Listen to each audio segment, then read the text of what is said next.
Welcome to Season 2 of the Project Hope podcast. I'm your host, Jennifer. As many of you know, I am a cult survivor myself. For anyone interested, you can hear the story of how I got in and how I got out in Season 1, Episodes 1 and 2. The beginning of this year, 2023, actually marks my 11 years of being out, and I am so super grateful for the ways my life has unfolded since.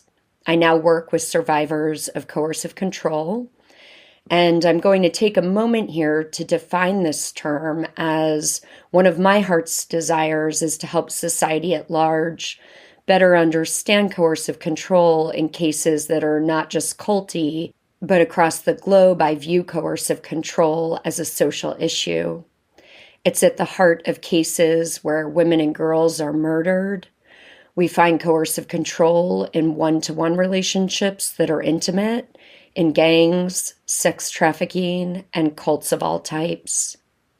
I have a master's in the psychology of coercive control, and I'm just beginning a new element of my career as an expert witness for legal cases that involve coercive control.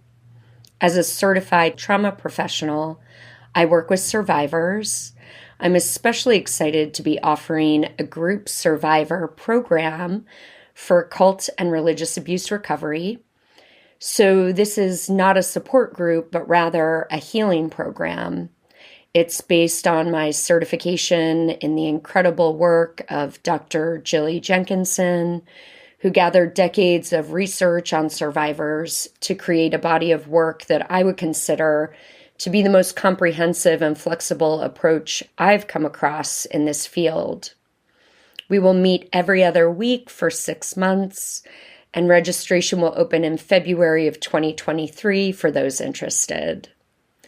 Lastly, I am also a research associate at Salford University and explore topics related to coercive control. So let's jump back into a basic understanding of coercive control before I introduce the next episode. Coercive control is a strategic pattern of behavior designed to exploit, control, create dependency, and dominate. The victim's everyday existence is micromanaged, and their space for action, as well as potential as a human being, is limited and controlled by the abuser. Initially, the victim may be drawn into the relationship with love bombing and charm. Then gaslighting, isolation, economic control, and financial abuse can take place alongside rules and regulations that are gradually introduced over time and change at the whim of the abuser. The victim knows there are consequences if rules are broken, and they apply to the victim rather than the perpetrator, creating a double standard. Over time, coercively controlling behavior erodes the victim's sense of self, their confidence, self-esteem, agency, and autonomy. The abuser creates an unreal world of contradiction, confusion, and fear. It may be helpful to know that 51% of victims do not even know that they are being abused, manipulated, and controlled. Coercive control correlates significantly to serious harm, and in many cases, in intimate partner violence, it precedes homicide. These can be difficult topics to grapple with, so I truly hope that this podcast helps to protect you and those you love with helpful voices and information. If you appreciate the podcast, please let us know by subscribing and comment with kindness. And always think critically, trust your intuition, and be free.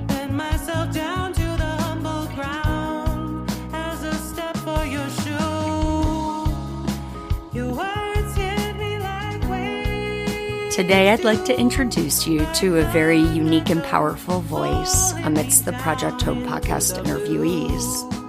As you're likely aware, in this season 2, I've wanted to bring the podcast back into a focus of its original hope, which has been to really speak to the families and others who have a loved one in a group of high control, high demand, and provide them with both helpful information, survivor voices, as we learn so much from those who share their stories, but also to really give voice to those who are affected and impacted deeply by the loved one who enters such a group.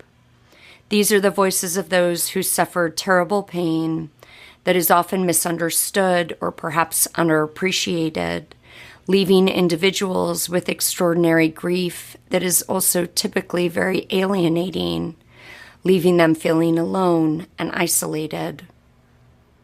So on that note, we have an extraordinary person with us today by the name of Sally M. Meyer.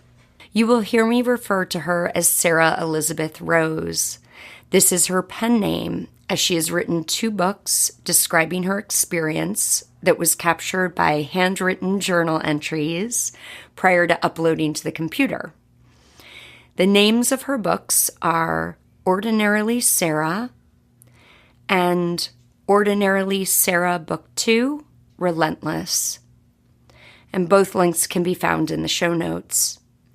Sarah's books capture the extended period of time that she journeys from the discovery that her daughter Annie is in a pseudo-Christian cult that no one detects as unhealthy until she and the family are cut off from communication. Sarah seeks endlessly, perhaps I should say relentlessly, for ways to get her daughter back. She becomes a grandmother during this time and carries the pain of not knowing these little ones while knowing they exist. She struggles with emotions that certainly will be shared by many others who have been through a similar experience. But Sarah also has a unique element to her journey, as it is also one that tests her faith in God and her role serving as a minister in her parish. You will hear the spirit within which Sally shares with us, and her desire to help others is crystal clear. She and her husband Dennis began the Lullabye Foundation, whose mission statement is, "Community by community, the Lullabye Foundation partners with schools and others to identify, lift up, and level the playing field for children and youth, enabling them to have experiences which would otherwise for them be only a dream." Please do consider supporting the Lullabye Foundation. All links are in the podcast show notes, but they also have a Facebook page where you can track the wonderful work they're doing. As many of you will understand, cults breed secrecy and force those on the outside who are connected to those on the inside to be bound to walking on eggshells with their loved one, if they're allowed to connect at all. This results in family members and others invested in the cult member to be forced to live in aspects of hiding. They must hide that they are doing anything to get the member out. They must hide any public communications or alliances with anyone associated with being against the group. These ones often have so much they are considering, like going to the police and having things go public, at risk of destroying any possibility of reconnection with their cult member. So it is actually not entirely unusual that these family members and others closely connected to the cult member might use aliases on social accounts or other places in an attempt to hide identity and not give their loved one any further reason to cut off connection. So in Sally's case, we have acknowledged that an alias was used to write her books. I thought it might be nice for you all, as our audience, to know that during the course of this podcast and the multiple times we gathered together, Sally decided to go public with her real name alongside her pen name. This is why you will hear me refer to her as Sarah and then switch over to Sally.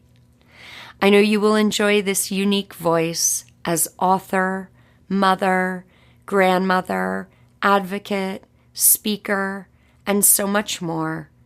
And in this part 2, you'll hear a short recap from the point at which we left off in part 1, just to ground you all back into the discussion. But Sally begins referring to her daughter and the birth of her daughter's first child. So please, as always, do take care while listening.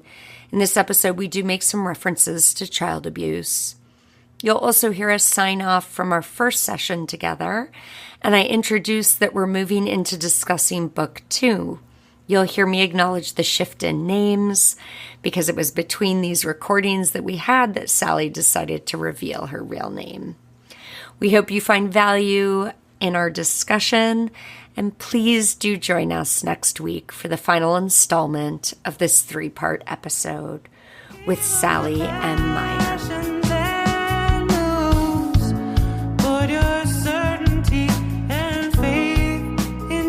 In her 17th year, or she was 18. And then she got pregnant right away. And of course, once they're pregnant and going to have their babies, the leader has a lot of control. Oh, there's so many stories about that first baby that was born and the control they had.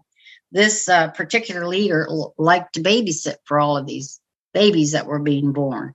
It was like she thought that she was their mother. It goes on and on and on. I'm sorry.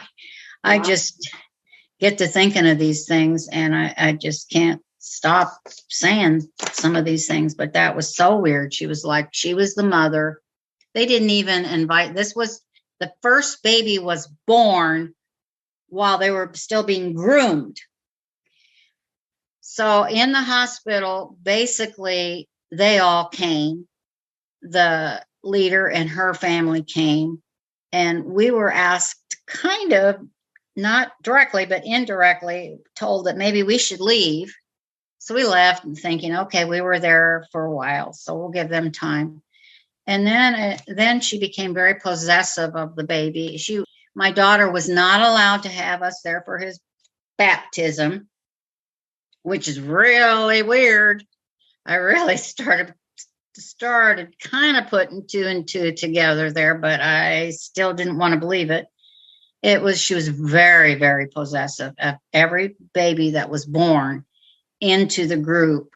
It was like she was the mother of them all. Yeah. Well, and often, as we see, even in my group, the leaders at some point changed to that we needed to call them father and mother before their names. So it really is also a process of infantilization in these groups, when obviously if there's power over, that's happening, but it's part of that dynamic of entrapment as well. Entrapment is a good word. And they would discipline. They would have their biological parents discipline them for such small infractions, like taking their pants down and really hitting them hard, spanking them. Sometimes one of the worst things was if a child had a small infraction of whatever, if it was during a worship service, they'd put him in the middle of the front part of the church, and then they'd circle around him, and they'd walk around this child. The child had to be blindfolded, but they'd walk around the child, taunting the child. It was horrible, and the child could be sobbing, but that didn't matter. They kept taunting. It was horrible. But my daughter tells me that this was all true, but at the time, I had no proof. I could only go by what people were telling me, and a lot of it from ex-cult members, but there was no proof. So you can't go forward legally if there's no proof. And I don't know how they would have gotten proof, honestly. It was such a closed group. Yeah. But some of the things I think I did describe in the book are horrendous, what they put the kids through. So if they're angry at times, I don't blame them. Right. Right. And, the layers that may be there, we have no idea about, how No. they process or perceive, and the little minds, and now as they're growing, what transpires there. So it is a different thing around healing for survivors who were born in. It is different because their identity was only known within the context of that group. I can't imagine. I can't imagine people leaving, especially if they were born into it and that's all they knew until they were however old and got out. And it's like, how can they adjust to real life? Yeah. Well, there's hope. There is hope. There is hope. Yeah. And all of the grandkids have jobs.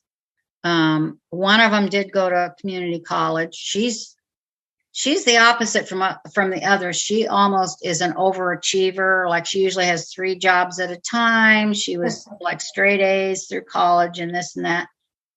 But I worry about her too, because she overdoes everything. She's like trying, in my mind, it's like she's trying to present to the world that she's perfect, that the cult didn't affect her at all. She's absolutely fine.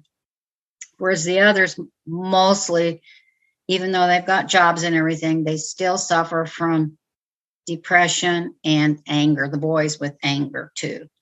But this little girl, she's a firecracker, but I do worry about her. How long can she keep being this Energizer bunny? Anyway, yeah, I mean, we could talk for hours, I guess. This is a lot easier than I thought. I mean, it's hard. It's got to be hard for both of us dredging up things, but at the same time, there's so much to tell, and there's so much we want to share with others that time is going by pretty fast. Yeah. Yeah. If I would just quit going off in tangents, then it would be okay. No, the tangents are lovely, because I think also this is the natural way that kind of our brains or our feelings are moving, and it guides us down kind of a natural path that I'm sure so many others can relate to. Also, I was going to quickly say, Sarah, that when we were talking about, healing from what you've been calling brainwashing, or we sometimes also refer to it as thought control. There you go. That's the word I was trying to think of, and I couldn't think of it. Yeah. Yeah. And it's, what's important to know about that is that it is real and it does happen, but it really happens within the context of that environment. And that's true. Right. So then when people leave, it is also true, the beacon of hope, that our brains have incredible plasticity, that they can be rewired, and that individuals really can heal. They just have to be out of the environment and, obviously opening to new ways of being and exploring and reuniting with themselves. And that's where we need lots of counselors, social workers, psychologists, all those in the counseling field, including maybe some of the school psychologists, to know about these oppressive groups and to know how to help the kids, because they probably have no idea what these kids are going through. And, maybe one of the children in the school, for example, is just awful to their teacher, or maybe he or she's stealing or whatever. And they got to get to the root of the problem. They probably never even think about it. Cult? What's a cult? The only thing I knew about a cult before this all happened was the Jim Jones cult in South America, I think it was. And Waco. I think there was one other, but it's stuff you saw on TV, but that didn't happen to everyday people like my husband and I. It didn't happen to people like us. It was just really weird stuff out there, and weird people fell for it. Well, it can happen to anybody at any time, especially if you're vulnerable. And we can't ever say that it couldn't happen, because if it can happen to 2 pastors, 2 very conservative pastors, it can happen to anybody. And we thought our lives were just fine, and then came crashing down. Yep. Yeah. Right. So if there's any way to, one of the things that's kind of a funny thing. I went through several different psychologists that tried to help me, and I was always depressed. And when I tried to talk about oppressive groups / cults, because they hadn't been trained in it, and so they didn't know what I was talking about, so they would often start with, well, think back to your early childhood. Well,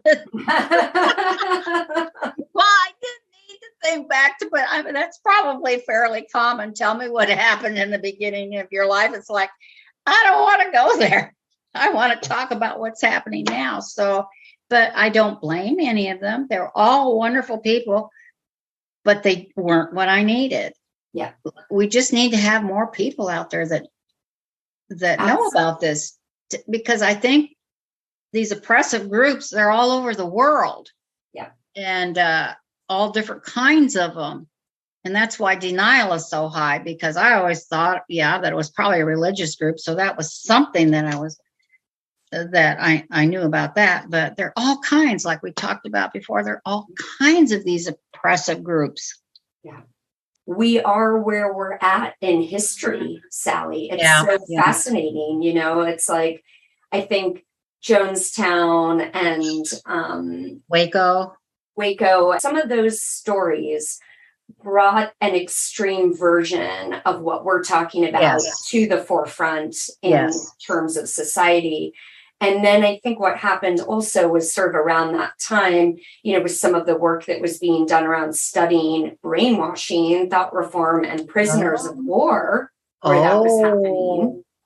And that's how this field kind of came into being, this study around thought reform, then, of course, being applied to kind of different environments. And so it's really only recently that, we have a number of incredible people who I would say are kind of like the preceding generation of me, where these guys have been involved in the field for the past, 3 decades, and they have been working with survivors and conducting research on that. And thank goodness, Jillian Jenkinson has created a training for therapists to get trained around, she does call it post-cult counseling. Give me the name again. You were in and out for a second. Did you give me a name? Well, yeah, her name is Jilly Jenkinson. Okay, Jilly Jenkinson. Okay. And so I was a part of her second group of people who are trained in this specialized approach. But, I've said to her, and we're still having conversations around it, just about how can we really kind of bring this more. Also, she's based in the UK. And I believe I'm one of the only people maybe trained in the US. I know there are not many. Yeah. I've heard that there aren't very many at all. Kudos to you. It's wonderful what you're doing. I mean, I love it, obviously. But also I very much, it's another kind of little like side mission that I have where I really care about people getting the help that's kind of as perfect as we can get for them. So I do know a lot of people, who are in the field around helping survivors. And so I am always happy to try to hook people up with the best people for them. You're amazing that you're able to do that. Well, the resources are there. So just finding them. Right. It is difficult to find them. I mean, I even kind of say that on my website, that I know it can be challenging to find the right resources. So I'm always happy to consult with people to help them find the right resources. And you're young and you're bright and you've got the energy and the motivation to go out and do it. Those of us that have been around quite a bit longer than you, sometimes we just,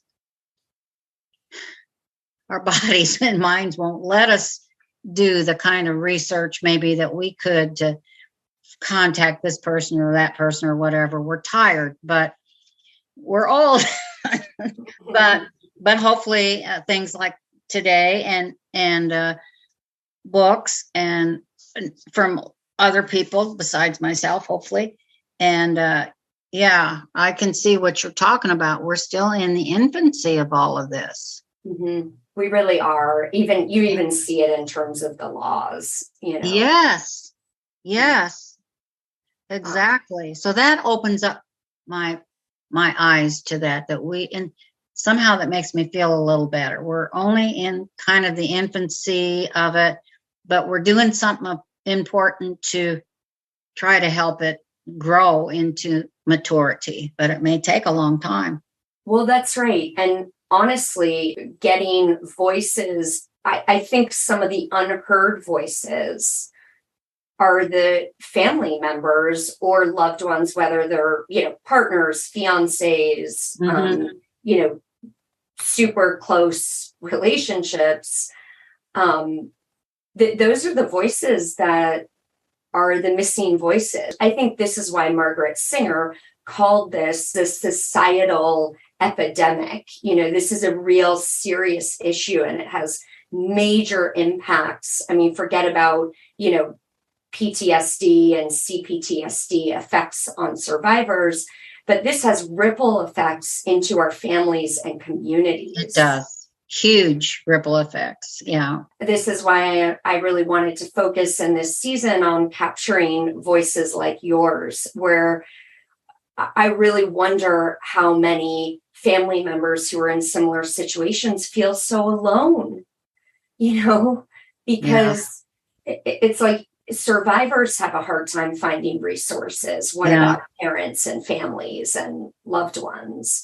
So, because just having them come home is not the end of it for either the family or the survivors. Have you ever gone to that group that I attend on Friday mornings? Yes. Do you know what group I'm talking about? Okay. Yes. Yeah. I spoke at that group at one point. Okay, good. I'm glad that they know about you because they've all got stories too. They're similar in some ways and they're very different in other ways. But they're all parents. There are a couple other grandparents there, but it's mostly parents. It's really helped us a lot. Although I have to tell you that sometimes I can't deal with it. And so I'll be gone for a while and I just won't come back for a while because it hurts to listen to some of the other stories too. Right. I feel for those people. And so then you got to feel for yourself, but you got to feel for all these other people too. And it's just like, oh, I can't do this. But then I go away and then the leader of that group usually contacts me at some point. Where are you? So I come back and it feels good to be back. And then I'm ready to go again. I love that. And again, thank you for sharing that experience because I think that's also a very common experience where, family members really do need a support system. Yes. And I think these types of group environments are so supportive and can be such a huge part of kind of family healing and, just feeling not alone and exchanging ideas and all of that. But then also, you're right. This content is so heavy and it's really challenging to receive other people's stories at times when you're in it yourself. So I love that you brought this up, Sarah, because I think it's so important to honor that everybody has kind of different levels of tolerance. And while we might want the group experience, we may also just need to take a break from it for, kind of self-preservation reasons. Exactly. Yeah. Well, Sarah, is there anything that you would like to say and kind of final words? Anything we haven't covered that you might want? Well, the last, and then we can do this next time maybe, but the last part of what I wanted to say is And I think between what you're doing and books, I'm sure there are a lot of other books out there too. I wished I'd known before I began this journey. I wished I had known about the presence of evil in our world. I wish I had known how little the law could help. Of course, that's just for now, but hopefully, eventually, they'll be able to help. I wished I'd known how little churches or how churches could and could not help me. I wish I'd known how the court system could or could not help me. I wish I'd known how little counselors could or couldn't help me. And there's a whole long list. I wished I'd known a lot of this stuff ahead of time. And maybe, I don't know that for sure, but maybe my husband and I could have intervened during those first 3 years when things were weird, but she hadn't completely cut off herself. But I didn't know anything. So your work is so important. And I guess I'm feeling that maybe my work is important too, although I have no idea. I have, since COVID, I have not been able to. During COVID, I was not able to promote the second book at all. The first book I did, second book not at all, but I do think they're important. And for a while I was thinking, well, maybe it's just not worth going out to different places and promoting it. But the way you put it, a combination of educational kind of stuff that you're trying to do and books like this could give people the knowledge, even if they don't have somebody in an oppressive group. If they knew some of these things ahead of time, if their child or somebody else, a friend's child or whatever, had fallen into the hands of one of these powerful people, they would know what to do and how to help. And that's why we're interested, because of all these questions. I wish I had. If maybe at some point we'll move out of our infancy, I may not be around. I don't know how long it takes, but if people knew all these things, if they just had known, if I had just known some of these things, I don't know if I would have done any differently. But I think it's important that you and your educational part talk about these things, and that these, you can know these things if you'll just give yourself time to. And the problem is, if people don't think that cults really exist, then I don't know if they're going to listen in or not. That's what I don't know. And I think perhaps that's where the podcast forum might be a real support to this field, because I think then people can really hear the stories, and I think that is how people get it. And I think also, it's just incredible what's been done with some of the docuseries that have come out on these. Yes. Because then people can see it firsthand. This is the beauty of this medium of film, where you can really feel the environment and the leader and what's going on. So I still think the couple of ones I've seen, and I can't remember which ones, my first impression is, and this is so ridiculous because we've been through this, but my first impression is, oh, those are people out there. Right. They're not my world. I can't relate to any of them. I'll watch another thing maybe of it, and then that's it. Yeah. But it's a gradual thing. I'm beginning to accept more and more what you're saying in my brain here, because I wanted things to, right away for people to know about things. But so it's a gradual process, and it may be years before we really get it to where it's already common, but till more people know about it and can deal with it before their kids or grandkids or whatever gets totally snared. Right. Yeah.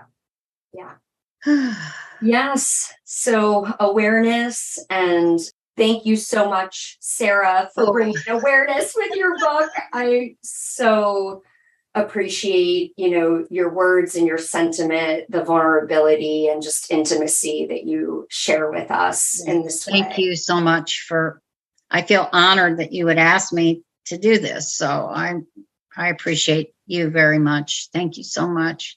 Thank you. And just keep on doing it. I know. That's all we can do. Keep on doing it. I know. And so today we're returning and kind of focusing on her second book, number 2, which is Ordinarily, Sarah Relentless. And part of the reason why Sally and I discussed, I guess, the unveiling of true identity really comes from her hope, which I will just let you speak to, Sally, but we had kind of discussed some of the beautiful things that have emerged out of the painful experience that we'll discuss a little today, and that your real name is, in fact, affiliated with some of these beautiful things that have come out of the pain. And so I wondered if maybe we might just begin with a little overview of that, and maybe you might speak a little to the Lullabye Foundation and the kind of mission behind that, if you would, Sally. I'd be so happy and honored to do that. My husband and I started the Lullabye Foundation, I believe it was 2007. And it started because I had a vision. I believe it was a vision from God, whatever, but it was a vision that I had. And clearly in this vision, I saw the letters, the Lullabye Foundation. It was just as clear.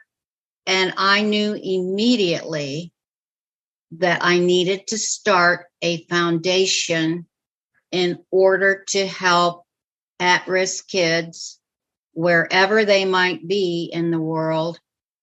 And I knew that I needed to turn my pain into something good somehow. And literally, I saw these letters. It sounds so weird, but I was sunbathing. I was in California at a pastor's conference, and I was, I was down by the pool, and I saw these letters in the sky. Now, I know you may want to delete all this. I don't know, but it happened. And my husband was busy at a meeting while I was down by the pool. But anyway, I immediately ran to my husband and I said, Dennis, we're going to start a foundation, and it's going to be called the Lullabye Foundation. And it's going to be for at-risk kids, whatever they're at risk for. There's so many things, so many kids that need help for either this reason or that reason. And we are going to turn all of our frustrations and feelings of hopelessness, all of that, we're going to turn that into something good. And we're gonna found this, and I hope that God will help us with this. I feel like He gave me that vision, which is the weirdest vision. I'm almost embarrassed to tell that to people because it's so weird, but it was just as clear as anything you can think of. The Lullabye Foundation, and I immediately knew what I had to do. Dennis was okay. It was like no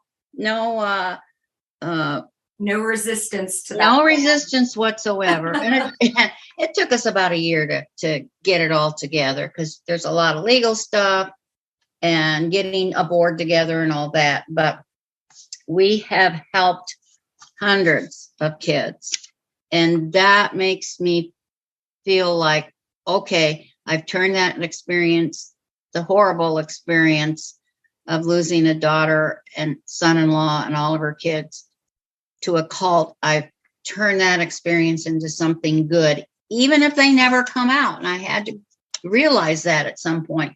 They may never come out. I may never see them again, ever. Yeah. But I still wanted to do something. There was nothing I could do for my daughter and son-in-law and kids. I explored every possible lead I could think of. Nothing was working. Nothing was working at all. So the least I could do is help other kids, since I couldn't help my own and my own grandkids. So that's the story behind the Lullabye Foundation. And if anyone wants to look at it, our website, is that okay if I say that? Oh, yes. We'll put all the information in the show notes so that people have a link. Okay.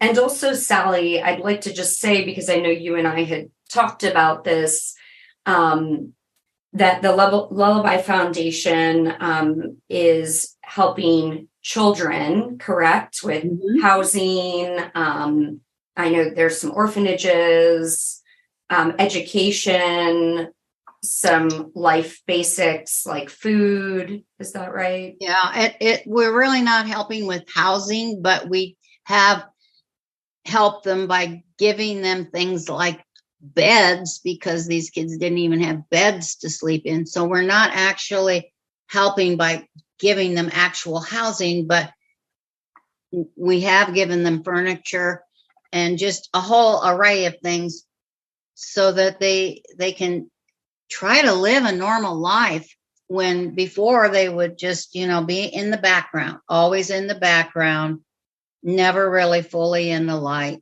The other things are, yes, we've helped them, especially the kids in Africa. We've helped them with food. We've helped them to be able to eat. Amazing. But I thought also I would mention that if people are interested in getting involved in the foundation, we'll have information there so that they can reach out and participate. And I know that you're more than happy to accept help. Yes, because we're getting older. My husband and I are getting older, and we're tired a lot. And so if people would want to help pitch in for this or that in a different, right now we're helping kids mainly in central United States, in Iowa and Illinois, but we're also helping people in Africa and the Philippines. So kids, by people I'm saying kids, but the thing is, if you help the kids, you're also helping the parents, right? And or whoever the guardians are, you're also helping them, because it's just one thing off their mind that they don't have to pay for this or that. They're getting something to eat, or they're getting that pair of shoes so they can go out for track, which they might not be able to otherwise, or we're going to buy we're going to provide their cap and gown so that when they graduate, they can have a cap and gown like everybody else. And on and on. It helps the whole family, really. Yeah. Yeah. Amazing. That's great. Give us an idea of what time frame this was at in terms of kind of your daughter being in. I don't think it was very many years before, just a few, before I had that vision. And then that also provided me an outlet to have something to work on that was positive. Yeah. But I don't think it was more than a couple of years. And things kept getting worse and worse in the cult during that time. But we just kept on with Lullabye. But we did make time for ourselves and our marriage and all of that. But it was a tumultuous time. It was just tumultuous. My daughter went into the cult in about 1996. So 2007 was about 10 years out. So I'm looking at my diary here. So it was way into all the time before, where it was way into, and maybe even past most of the trying to get lawyers to help, private detectives to help, a judge to help, and on, and nothing ever worked. So this was about 10 years into it when I started the Lullabye Foundation. Yeah. Thanks for asking me about that, because I don't know, my mind just wasn't working right at that point. But yes, and looking at my diary, it was about 10 years into it. So all of the franticness, and that's all I can call it, just franticness, those 10 years of trying to get her out, using this person or that person, and interviewing people that had actually left the cult. It was just a frantic time. And then my mind sort of settled after we decided to do the foundation. I was focused on something else. I always had the kids in the back of my mind, but I was focused on trying to help other kids, seeing as any and everything I tried, nothing worked. So I had to settle that in my brain that, okay, they may never come out. I have to accept that and go on. And then came the Lullabye Foundation. So yeah, I was thinking for a minute, there had to be a time span. And then looking back, I realized, yes, it was about 10 years into it. You know, as we've said, I'm sure many a parent, family member, loved one that has someone in a group can relate to that absolutely chaotic time of desperation, you know, yes. where you're just trying absolutely everything. And so amazing that this came from that it brought some element of peace, you know. Yes. So share with us a little bit, Sally, about this kind of transition of the time in between. I noticed as I was reading this book as well, that there really is a little bit of a different flavor as well with the scripture that's contained throughout, and just this sort of transition that happens for you of, I guess, what I would call sort of a spiritual experience. Yes. Of kind of returning to God, to really find or to be, you know, to exist, to be, and just feel yourself again in some ways. Do you mind sharing a little bit about that? For the time after, actually, I will read a little bit from chapter 2 on that. The time after began after exhausting all of the people and with all the different professions, even the children and family services. I mean, there were so many. After exhausting it all and just not knowing where to go, and then the judge finally said, she's an adult. We can't do anything, because she was over 21. There was nothing anybody could do. And the child family services, I don't know if they didn't believe us or they were short-staffed or what. I don't know, but for whatever reason, they were not able to intervene with the children. So I don't know what the reason was, but I don't hold that against them at this point. I mean, they're out now, but that was hard. So after the judge said, it really is absolute insanity. It is. It's absolute insanity. Right. It was. I honestly think of it as kind of what survivors who decide to stand up in court against their abusers have to go through. Yes, I would say, I didn't feel like people really believed me. I really didn't. Or if they did, there was nothing they could do about it. Right. So when the system also doesn't support you, I mean, we're so grateful for, of course, when it does. Yes. And those survivor stories are amazing and justice prevails. But these stories really where individuals are standing up to abuse, which is exactly what you were doing. Yeah. And there is no validation or acknowledgement from kind of the systems of authority. I mean, it is absolute, it's kind of like a fundamental experience of gaslighting in a way, right? A form of that where you're kind of going, but this is my reality. This is happening. And all the systems are saying, well, it either doesn't matter enough or it's not happening at all. And, when you're facing that, I mean, I'm so grateful, that you in particular at least had, the amazing husband that you do, or there was he's been amazing. Yeah. But anyway, so well, I apologize. I rant you right into the transition. Okay. So the transition started shortly after the judge said no. And, so I'll just read a little bit from chapter 2. For me, the dark in-between time was mostly a time of trying to put the past behind us and willing myself to move forward. I literally had to just will myself. Most importantly, it was a time for me to figure out how to survive, because I had no idea if they'll ever come out. So I needed to find a way to survive, and for the others of my family to survive. I knew if I chose to do so, I could simply give up and succumb to the darkness.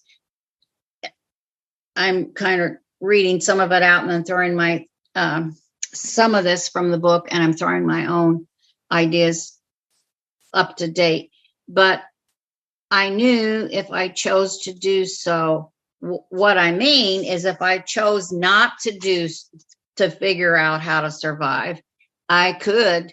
My only alternative, if I didn't want to survive, my only alternative could be to simply give up and succumb to the darkness. And I think that could be for a lot of people for different darknesses that are in their life. If they come to a point where they don't know if they can go any further, they don't know if they can put one foot in front of the other anymore, they have to make a decision. We all do at that point. Do I at least survive for the other people in the family, or do I just succumb to the darkness? And then I write, but that would have been easy to do that, to succumb to the darkness. And it was a big temptation. I could just succumb to the darkness, but I didn't really want to do that. I couldn't do that. My only other choice was to go forward. It's not like something filled me up and said, okay, Sally, you gotta go forward. That was the only choices I had. Leave it as it is and never see her again and just be depressed all my life, or to just put one foot in front of the other and see what I could do to survive. So the next paragraph goes like this. I chose instead to push through it instead of succumbing to the darkness. I chose indeed to push through it. And that's part of the thing. You got to choose it mentally. You got to choose it. You just can't live in la la land. So I chose to push through it. Hope or no hope, because I was at a place of no hope at that point. Yeah. I chose to push through it. And every dark day I pushed and pushed. I labored, I sweated, I screamed inside. I cried inside so no one can see my tears. That was one of the weird things throughout that whole mess, that I didn't really cry on the outside, but I cried on the inside. And with every dark day that arrived, I hoped, and it was seemingly my only hope, that I would make it to the other side, to where day lived. In other words, to the capital D, to where the light lived, to where darkness turned to light. Every single day was a battle. And every single day I felt the pain of a thorn in my side, the thorn of just pain. I could go on and do what I was supposed to do, work, take care of the rest of the family, but I had to be more than a robot. And that's, So I chose to push through it. Surely there had to be light on the other side. But you got to choose it. You got to choose it, and then you got to face the battle, and you got to do battle and just keep going. Besides putting the past behind, the in-between time was also a time for me to question everything. Who was I? What was important for my life? What wasn't? Who was important in my life? Everyone? No one? What was real? What was not real? What was truth? What was not truth? Should I search for truth? Or was truth right before me in plain sight? Should I hide from truth? Or was I already hiding from the truth? Where was God? And that was huge for me because my husband and I are both pastors. So here I am asking as a pastor, where is God? And how could God have let this happen to us? Sometimes I would give in for a little while and simply sit in the darkness, but I always knew that I'd come out. I wouldn't question anything at all when I sat there, not think about anything at all. But thinking of nothing at all never lasted long. All questions always resurfaced, and new questions surfaced with the old ones. How was I to survive when part of my family had vanished? Would I ever see my daughter again? How in the world could this have happened? And again, where was God? If only I had known that they would all come out one day on their own. But I did not know. None of us know. God knew, but God wasn't telling us anything at all. God was nowhere to be found. We had to move ahead in brokenness and in overwhelming sorrow and wait for a time when the world would be uprighted once more, for a time when daylight would come, for a time when God would scatter the darkness. So that's kind of the gist of how the in-between came. Oh, yeah. Thank you so much. And I think, again, Sally, I know you and I have talked about this, but Yeah.